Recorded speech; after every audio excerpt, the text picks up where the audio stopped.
நம்ம கொஞ்ச நேரம் இன்னைக்கு ஒரு வார்த்தை என் இருதயத்தில் வந்தது, அதை கொஞ்சம் தியானிப்போம். யோபு 42ஆம் அதிகாரம் அதனுடைய 12ஆம் வசனத்தின் முன்பகுதி இந்த மாதம் ஆண்டவர் கொடுத்த வாக்குத்தத்தம். கர்த்தர் யோபுவின் முன்னிலைமையை பார்க்கிலும், கர்த்தர் யோபுவின் முன்னிலைமையை பார்க்கிலும் அவன் பின்னிலைமையை ஆசீர்வதித்தார். அவனுடைய பின்னலைமையை கர்த்தர் ஆசீர்வதித்தார். 10ஆம் வசனம் இப்படி சொல்லுகிறது, பின்பகுதி யோபுவுக்கு இருந்த எல்லாவற்றை பார்க்கிலும் இரட்டத்தனையாய் கர்த்தர் அவனுக்கு தந்தருளினார். 2 மடங்கு கர்த்தர் அவனுக்கு தந்தருளினார். முன்னிலைமையிலும் பின்னிலைமை அவனுக்கு இரட்டத்தனையான ஒரு ஆசீர்வாதத்தை தேவன் அவனுக்கு கொடுத்தார். இந்த மாதம் நமக்கு ஆண்டவர் கொடுக்கிற ஒரு விளையேற பெற்ற வாக்குத்தத்தம். ஒரு வாக்குத்தத்தம் வரும்போது அதை பிடித்து கொண்டு ஓடும்போது அது நமக்கு ஒரு பெரிய பலனாக இருக்கிறது, உற்சாகமாக இருக்கிறது. அதையே வைத்து தியானிக்கும் போது, அப்படியே அதை வைத்தே நம்ம மெடிடேட் பண்ணும்போது அது நமக்கு ஆசீர்வாதமாக மாறுகிறது. எபிரேயர் 10ஆம் அதிகாரம் 23ஆம் வசனத்தில் உங்கள் நம்பிக்கையை அறிக்கை செய்கிறதுல அசைவில்லாது உறுதியாக இருங்கள், வாக்குத்தத்தம் பண்ணினவர் உண்மையுள்ளவராக இருக்கிறார். அப்போ உங்கள் நம்பிக்கை எதுவாக இருக்கோ அதை அப்படியே அறிக்கை செஞ்சுக்கிட்டே இருக்கணும். ஏன் ஒரு மாதத்தில் ஒரு வாக்குத்தத்தத்தை வைத்து வசனத்தை வச்சு ஒரு மாதம் மெடிடேட் பண்ணுறோம்? அந்த வசனத்தை உங்கள் வாழ்க்கையில் அப்படியே அபியாசப்படுத்த, பெற்றுக்கொள்ள, அதை உங்களுக்கே உரித்தாக்கி கொள்ள, அதில் நம்ம பலப்பட, அதில் நம்ம தரிசனத்தை பெற்றுக்கொள்ள, அதில் நம்ம ஊழியத்தில் பெருக்கத்தை அடைய, அதுக்காகத்தான் ஒரு வசனம். ஏன் இவ்வளோ அதிகாரத்தில் 66 புத்தகத்தில் எவ்வளோ வசனம் இருக்குது, ஒரு வசனம்தான். இந்த ஒரு வசனத்தை ஒரு மாதம் எத்தனை வருஷம் ஊழியங்களில் பிரயாசப்பட்டு மெசேஜ் கொடுத்துட்டு இருந்தாலும் ஒவ்வொரு மாதமும் கிடைக்கிற வசனத்தை மெடிடேட் பண்ணி அதை உங்களுக்கு பிட்டு கொடுத்து அதை நீங்கள் ஆசீர்வாதமாக வைத்து அதை வச்சு ஜெபித்து நீங்கள் ஆசீர்வதிக்கப்படுறதை எங்கள் கண்கள் பார்க்கும்போது அது கர்த்தருக்கு மகிமை உண்டாக கர்த்தர் உதவி செய்கிறார். அல்லேலூயா. ஆண்டவர் அவனுக்கு முன்னிலைமையிலும் பின்னிலைமையை கர்த்தர் ஆசீர்வதித்தார். எப்படி ஆசீர்வதித்தார்? இரட்டத்தனையாய் ஆசீர்வதித்தார். யோபு 1ஆம் அதிகாரத்தினுடைய 3ஆம் வசனத்தில் அவனுக்கு கொடுக்கப்பட்ட ஒட்டகங்கள் எத்தனை, அவனுக்கு கொடுக்கப்பட்ட ஆடுகள் எத்தனை, ஏர்மாடு எத்தனை, கழுதை எத்தனைன்னு வேதத்தில் போடப்பட்டிருக்கிறது. 7000 ஆடு இருக்குது, 3000 ஒட்டகம் இருக்குது, ஏர்மாடு 500 இருக்குது, கழுதை 500 இருக்குது. எல்லாமே இப்படிப்பட்ட ஆசீர்வாதம் அழகாக சொல்லப்பட்டிருக்கிறது. அது மாத்திரமல்ல, அவனுக்கு கொடுக்கப்பட்ட வேலைக்காரர்கள், பணிவிடைக்காரர்கள் திரளாயிருந்தார்கள் என்று போடப்பட்டிருக்கிறது. அவன் அந்த தேசத்தில் பெரியவனாக இருந்தான். ஆனால் யோபு 42ஆம் அதிகாரத்தினுடைய 12ஆம் வசனத்தின் பின்பகுதியில் பாருங்க, அங்கே எதெல்லாம் கர்த்தர் சொன்னாரோ 7000ன்னு சொன்னதை எப்படி 14,000 மாற்றினார். 3000 ஒட்டகத்தை சொன்னதை 6000 மாற்றினார். 500 ஏர்மாடுன்னு சொன்னதை 1000 மாற்றினார். 500 கழுதைன்னு சொன்னதை இங்கே 1000 கழுதையாக மாற்றினார். அப்போ எல்லாமே கர்த்தர் டபுளாக கர்த்தர். வேதத்தில் நான் காலையில் ஒரு 4 பேரை காமிச்சேன். அந்த 4 பேரில் ஒன்று யோசேப்பை கர்த்தர் 2 மடங்கு எப்படி ஆசீர்வதித்தார், ஆபிரகாம கர்த்தர் எப்படி 2 மடங்கு ஆசீர்வதித்தார், ஓபேத் ஏதோம் வீட்டை கர்த்தர் எப்படி 2 மடங்கு ஆசீர்வதித்தார். அதற்கு பின்பாக எலிசாவுக்கு கர்த்தர் இரட்டத்தனையான ஒரு அபிஷேகத்தை கொடுத்து எப்படி அவன் ஆசீர்வதித்தார். இவனெல்லாம் ஆசீர்வதிக்கிறதுக்குரிய தகுதி என்ன? ஆபிரகாமுக்கு ஒரு கீழ்ப்படிதல், ஓபேத் ஏதோம் தேவ சமூகத்தை அவன் காத்து கொண்டான், விட்டு கொடுத்தான். 3வது எலிசா தொடர்ந்து விடாமுயற்சியாய் போராடினான். அதற்கு பின்பாக ஆபிரகாம் கீழ்ப்படிந்தான். யோசேப்பு தேவனுடைய ஆவியினாலே நிரப்பப்பட்டவனாய் இருந்தான். யோபுவை குறித்து சொல்லும்போது ஒரு 3 காரியம் சொன்னேன். அவன் எந்த விதத்திலும் அவன் குறை பேசலை, யோபு பாவம் செய்யலை, தேவனை பற்றி குறை சொல்லலை, உதடுகளினால் பாவம் செய்யலை, ஆண்டவர் சமூகத்தில் கர்த்தரிடத்தில் நன்மையை பெற்ற நான் தீமையை பெறாதிருப்பது எப்படி என்று ஆண்டவரை முறுமுறுக்காதபடி கரெக்டாக இருந்தான்.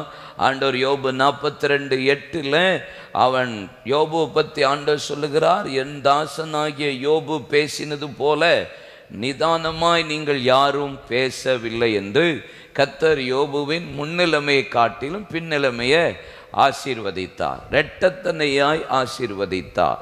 இந்த இரவு ஒரே ஒரு வசனம், அதன் அடிப்படையிலே ஜெபம் வாசிக்க கேட்போம். யாக்கோபு 5ஆம் அதிகாரம் அதனுடைய 11ஆம் வசனத்துக்கு நேராக உங்கள் கண்களை திருப்புங்கள். James chapter 5:11.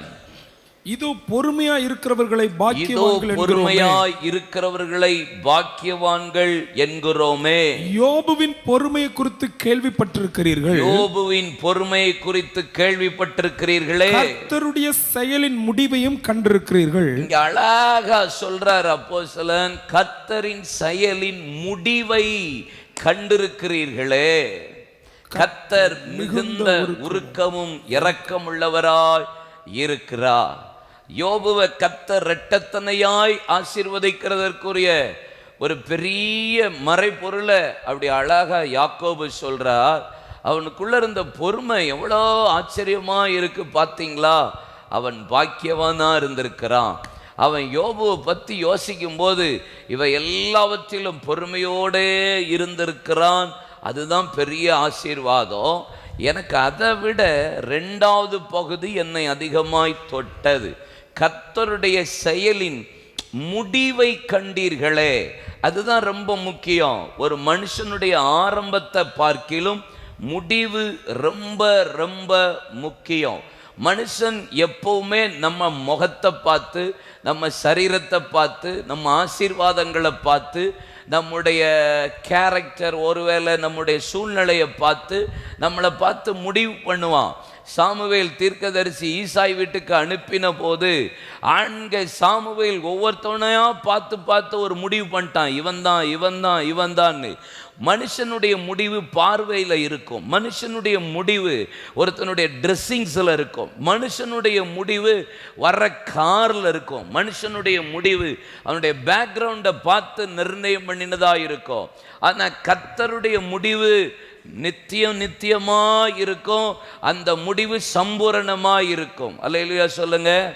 யோபுவின் சிநேகிதர்கள் எப்படி அவனுடைய முடிவை பார்த்தாங்க, அவனை எதை வச்சு ஒரு முடிவு பண்ணாங்க? யோபு 8ஆம் அதிகாரம் 6-7 வசனத்தை பாருங்க. யோபு 8:6-7. சுத்தமும் செம்மையுமா இருந்தீரானால் அப்பொழுது அவர் உமக்காக விழித்து நீதி உள்ள உம்முடைய வாசஸ்தலத்தை சாங்கோபங்கமாக்குவார். அப்படின்னா செழிப்பாக்குவாரு, உன்னை நல்லா திருப்தியாக்கி இருப்பாரு. என்ன சொல்றாரு? நீ நீ நீ நீ என்ன, நீ பெரிய அயோக்கிய போய, நீ எங்க ஒழுக்கம் இல்லாதவன், நீ பரிசுத்தம் இல்லாதவன், நீ சுத்தமே கிடையாது, உன் வாழ்க்கை சுத்தம் இல்லை, ஏதோ சம்திங் சேட்டையை கொடுத்துருக்கிறீரு.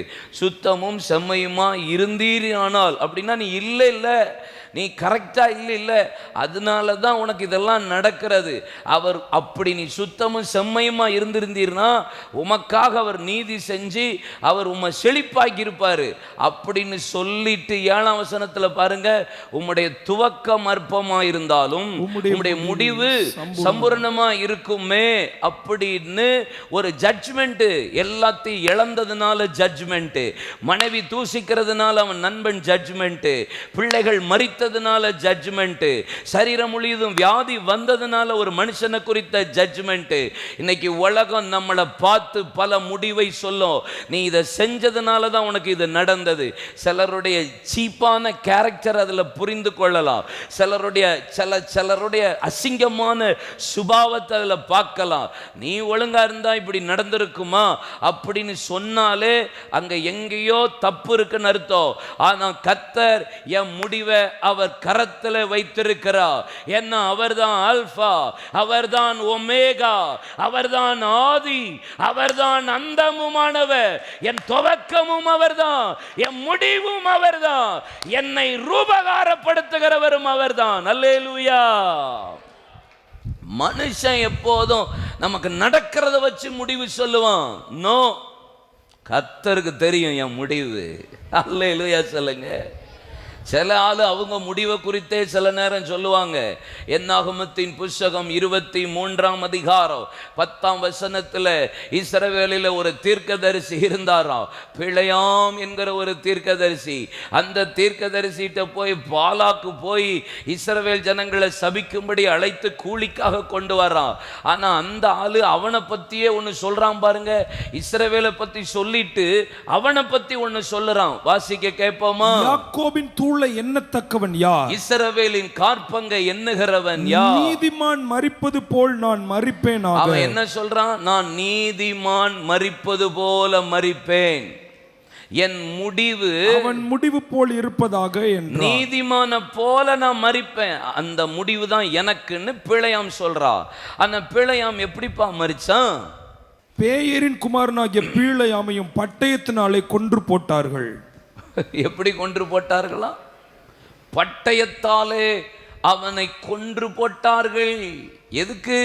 நீ இஸ்ரவேல்ல ஒரு தீர்க்கதரிசி, ஆனா தீர்க்க தரிசனம் சொல்ற உனக்கு நான் மரிப்பதே நீதிமான் போல மடிவேனாக என்று சொல்லுகிறான்.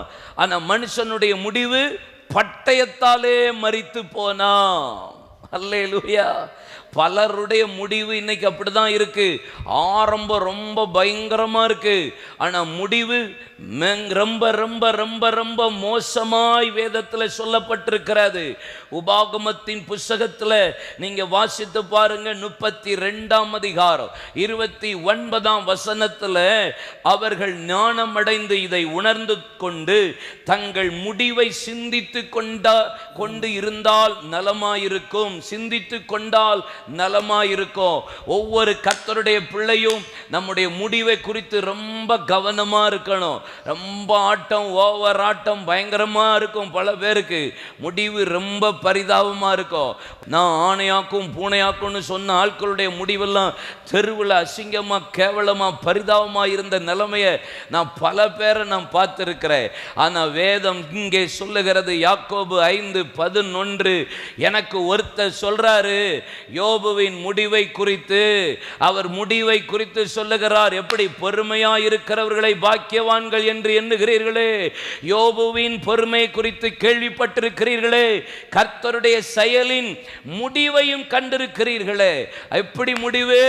இரட்டத்தனையாய் கர்த்தர் அவனை ஆசீர்வதித்தார். இன்னைக்கு உங்களுக்கு எப்படி இருந்தாலும் பரவாயில்ல, முன்னிலைமை எப்படி இருந்தாலும் பரவாயில்ல, இந்த மாதம் முடிகிறதற்கு முன்பாக உங்க முடிவு இரட்டத்தனையாய் இருக்க போகிறது. Before we entered into May, கர்த்தர் உங்களை இரட்டத்தனையாய் ஆசீர்வதிக்க போகிறார்.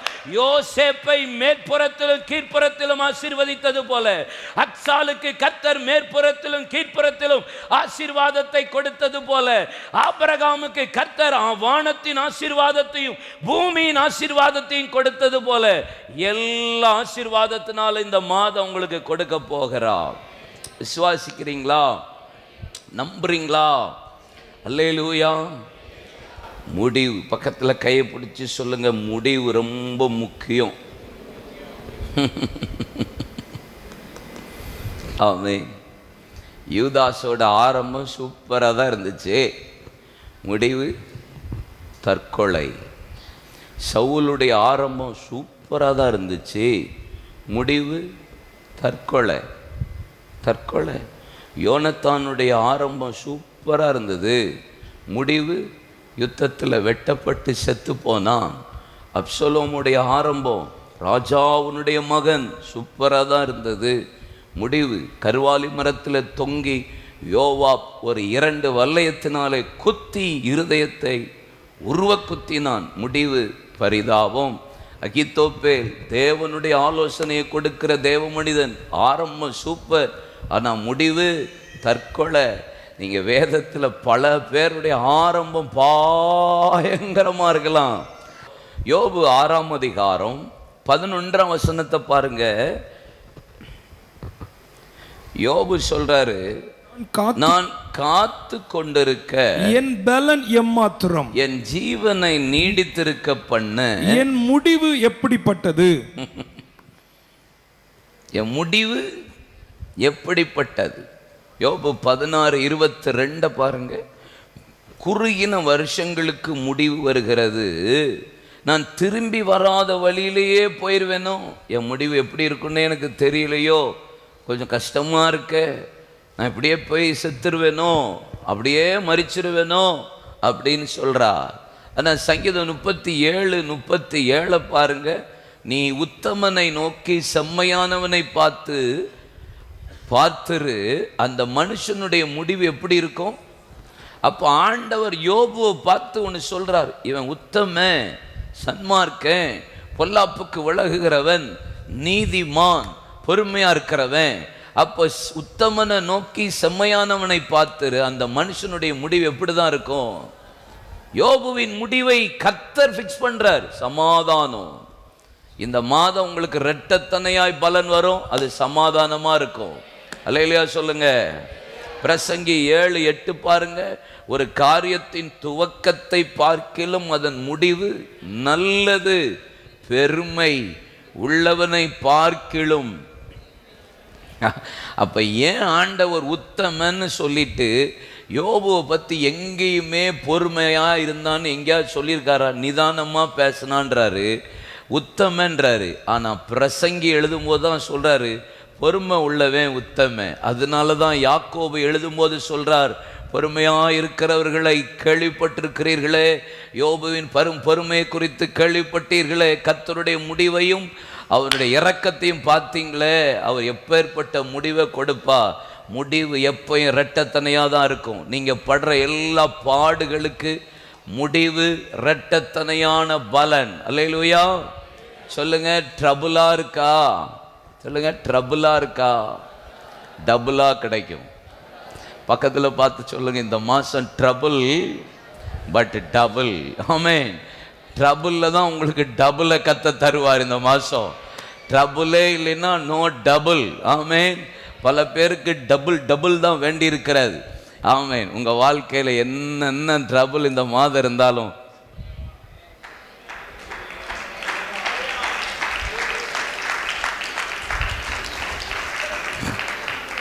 ரெண்டு வேணும்னா கஷ்டப்பட்டு தான் ஆகணும், ரெண்டாவது வேணும்னாலும் கஷ்டப்பட்டு தான் ஆகணும். முழங்கால் போடலாமா? இதுவரை நடத்தி நீ இனியும் நடத்துவி, யெகோவாயிரே காத்துக்கொள்வி, யெகோவாயிரே யெகோவாயிரே என் தேவையாவும் நீ சந்திப்பீ. கடந்து வந்த பாதையை நான் பார்க்கிறேன், நீ சுமந்து வந்ததை நான் உணர்கிறேன். கடந்து வந்த பாதையை நான் பார்க்கிறேன், நீ சுமந்து வந்ததை நான் உணர்கிறேன். என் தந்தை நீரே, என் தந்தை நீரே, என்னை சுமந்து வந்த தெய்வம் நீரே. யெகோவாயிரே யெகோவாயிரே என் தேவையாவும் நீ சந்திப்பீ. இதுவரை நடத்தி நீ இனியும் நடத்துவி, யெகோவாயிரே பார்த்துக்கொள்வி, யெகோவாயிரே யெகோவாயிரே என் தேவையெல்லாம் நீ சந்திப்பீ. எல்லாரும் எழுந்து நிற்போம். யெகோவாயிரே யெகோவாயிரே என் தேவையெல்லாம் நீ சந்திப்பீ.